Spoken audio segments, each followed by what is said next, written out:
ఇప్పుడు చెప్పండి సార్, ఇప్పుడు మా మంగళగిరి నియోజకవర్గంలో లోకేష్ బాబు గెలబోతున్నాడు. అదేవిధంగా ఎంపీ అభ్యర్థి కమ్మసాని చంద్రశేఖర్ గారి పరిస్థితి ఎలా ఉంది? ఎందుకంటే గత 5 సంవత్సరాలుగా లోకేష్ బాబు ఈ మంగళగిరికి ఏం చేశారు? లోకేష్ బాబు గారు ప్రతిపక్షంలో ఉండకపోయినా లోకేష్ బాబు గారు చేసిన అభివృద్ధి పనులు చాలా ఉన్నాయి. మరి ప్రభుత్వం ప్రాణం చేసే వాళ్ళు కూడా ఏం చేయలేని పరిస్థితిలో ఉన్నారు. ఇప్పుడు ఏంటి రాజధాని అన్నాడు 3 చెక్కలు చేశాడు. 3 రాజధానులు 3 చెక్కలు. ముందు రేట్లు చూస్తే విపరీతంగా పెరిగిపోయింది. బస్సు రేట్లు చూస్తే చంద్రబాబు గారి టైంలో 18 రూపాయలు అయితే గుంటూరుకి ఇప్పుడు 40 రూపాయలు అయింది. ఉచిక లేదు, కూలీలు పనులు లేవు.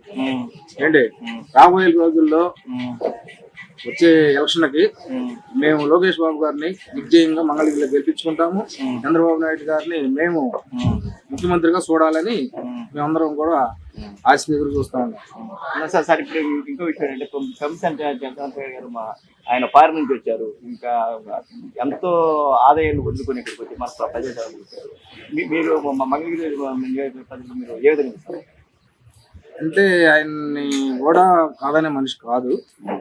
అయితే రేపు అనేది జనం ఓటులతో చెప్పగలుగుతారు. ఇదంతా కాదు. లోకేష్ గారు మాత్రం పక్కాగా మంగళగిరిలో 1,00,000 ఓట్లు మెజార్టీతో గెలిపించుకుంటాం. ఆయన ఎమ్మెల్యేగా మేము చూస్తాం. మరి గవర్నమెంట్ భవన్ కూడా చంద్రబాబు నాయుడు గారు గ్యారెంటీగా చంద్రబాబు నాయుడు గారు ఫోన్ చేస్తారు. దానిలో ఇబ్బంది ఏం లేదు. చంద్రబాబు నాయుడు గారు వస్తేనే ఇక్కడ అభివృద్ధి చెందిద్ది, లేకపోతే అభివృద్ధి చెందదు. ఇదే గవర్నమెంట్ కనుక మళ్ళీ వచ్చిందనుకో దేశం నాశనం అవుతుంది. అప్పుడు ఉండదు ఏం లేదు. ఈ తడ మాత్రం జగన్మోహన్ రెడ్డిని ఓడిస్తాం 100% గ్యారెంటీ. మీ ఏరియా కరకట కమలాసన్ గారు మొన్నటి దాకా నాకు రూపాయి ఇవ్వలేదు జగన్, ఈ ఏరియాకి నాకు ఎటువంటి సంబంధం అని చెప్పి మాట్లాడినాడు. దాదాపు 1,500 కోట్లు, దాదాపు ఎంత చాలా కోట్ల రూపాయలు ఇస్తున్నారు, కానీ లక్షల్లో కూడా ఇచ్చింది అని చెప్పి రూపాయి. ఎవరికి ఇచ్చాడంటే ఇప్పుడు ప్రజలు ఉన్నారు. ప్రజలను చూసుకుంటే పెన్షన్ ఇచ్చినట్టు ఇస్తున్నాడు, ముందు నుంచి ఇస్తున్నాడు, వెనక్కి వీక్కుంటున్నాడు. ఉండే అమ్మఒడి అంటాడు, అమ్మఒడి లేదు. 45,000 వాళ్ళకి పెన్షన్ అన్నాడు, 18,000 రూపాయలు చిల్లర అన్నాడు. బట్టలు నొక్కాడు, ఒత్తిక్తి బట్టలు నొక్కేసాడు. దానికి కూడా డబ్బులు లేవు. అలాంటి ముఖ్యమంత్రి మనకు అవసరమా? వాళ్ళ మనకి ఏంటంటే అభివృద్ధి చేసే ముఖ్యమంత్రి కావాలి, కానీ అభివృద్ధి చేయని ముఖ్యమంత్రి మనకు అవసరం లేదు. ఇవాళ అభివృద్ధి చేసే ముఖ్యమంత్రిని వెతుక్కుంటున్నారు జనము. 100% టీడీపీని గెలిపించుకుంటారు. దానిలో ఎలాంటి సందేహం లేదు.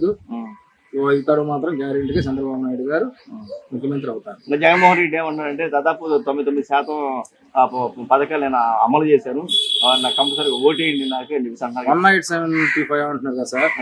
75 గెలవనండి. 175 దాకా ఎందుకు? 75 గెలవమనండి చాలు. అది ఫోన్ చేసుకోమనండి. ప్రతిపక్షంగా నిలబడమనండి చాలు. ఇంకెందుకు అన్నదాకా మనం చెప్పుకోవడం ఎందుకు? ఆయన డబ్బాలు ఆయన చెప్పుకుంటాడు, ఎవరు కాదంటారు. ఇలా జనం చూస్తున్నారు, నువ్వు చేసి అభివృద్ధి చూస్తున్నారు, నువ్వు చేసి పక్క పనులు చూస్తున్నారు. రాజధానిని 3 ముక్కలు చెక్కలు చేసేసావు. పక్క దేశానికి వెళ్తే రాజధాని ఎక్కడ అని అడుగుతుంటే మీ రాజధాని కంపేగా అని అడుగుతున్నారు. మరి అలాంటి రాజధాని నాశనం చేసి కంపెయించేశాడు. ఇంకా జనం ఎలా నమ్ముతారు? ఎలా నమ్మే పరిస్థితులు లేరు కదా. కానీ జగన్మోహన్ రెడ్డి రాష్ట్ర ప్రజలందరూ నమ్మక ద్రోహం చేశాడు. ఏమన్నారంటే మన అమరావతిని ఎక్కడేమో ఇటు పరిస్థితులు తరలించలేదు, అమరావతి మనకు రాజధాని చెప్పేసి ఈ రోజు వచ్చి 3 రాజధానులు అని చెప్పేసి అంటున్నారు. అదేవిధంగా రేపు పులివెందులు కూడా తీసుకెళ్లే అవకాశం ఉందా? ఒక మాట సార్, ఆయన ఎటు తీసుకెళ్తాను కూడా అవకాశం లేదు. కానీ చంద్రబాబు నాయుడు గారు ఆ రోజుల్లో 30,000 ఎకరం చాలంటే 30,000 చాలు, ఇంకా 3,000 ఎకరాలు తీసుకోండి అని చెప్పి దానికి మద్దతుదారు నేనే ఉన్నానని చెప్పి పగడవాళ్ళు పలికిన వ్యక్తి అతనే. ఇవాళ 3 రాజధానులు అనేది కూడా అతనే. ఒక రాజధాని కట్టమానండి, ఒక రాజధాని ఎక్కడ చూపించాడా? ఎక్కడా లేదు కదా. ఇవాళ కూలీలు రోడ్డు ఎక్కే పరిస్థితి అయిపోయింది. అన్నం లేక అలవాటు చచ్చిపోతున్నారు. ఉచిక లేదు, మరి అభివృద్ధి పనులు లేవు. ఇవాళ సామాన్య మానవుడు బతికే పరిస్థితులు లేవు.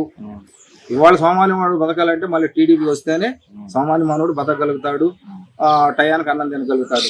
ఇదే గవర్నమెంట్ మళ్ళీ వచ్చిందంటే మాత్రం ఇక్కడి నుంచి వలసపోవడానికి కూడా వీళ్ళు ఎక్కడ పనికిరాని మనుషులు ఆంధ్రప్రదేశ్. కేజీ చెప్పారు అన్నమాట, ఇక్కడ మట్టి గిట్టి తోకులు బతికేయడం అన్నమాట. మట్టి కూడా ఏం లేదు కదా, మట్టి కూడా అమ్మేసుకున్నారు, అంతా అయిపోయింది కదా. రుచి కూడా అమ్మేసుకున్నారు, ఏం లేదు. అలాంటి పరిస్థితిలో ఉంది ఇప్పుడు గవర్నమెంట్. ఆయనే చెప్తాడు 175 అంటున్నాడు, 75 గెలవమండి చాలు. అది అంటే మా పులివెందుల్లో కూడా మేము గెలుస్తామని చెప్పేసి అంటున్నారు. బట్ టీడీపీ సార్ ఇప్పుడు పులివెందుల్లో గెలుస్తాడు, మంగళగిరిలో కూడా గెలుస్తాను అంటున్నాడు కదా. కాదండి, టీడీపీ వాళ్ళు మేము పులివెందుల్లో గెలుస్తామని ఛాలెంజ్ విసురుతున్నారు.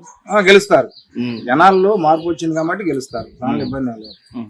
ఈ రోజున 130, 140 సీట్లు టీడీపీకి 100% గ్యారెంటీకి వచ్చేస్తాయి. ఉమ్, 130 నుంచి 140 సీట్లు టీడీపీ కొట్టుకుంటది. దానిలో ఇబ్బంది ఏం లేదు. గవర్నమెంట్ ఫోన్ చేసేది మాత్రం చంద్రబాబు నాయుడు గారు. మంగళగిరిలో పక్కాగా లోకేష్ గారు గెలుస్తున్నాడు.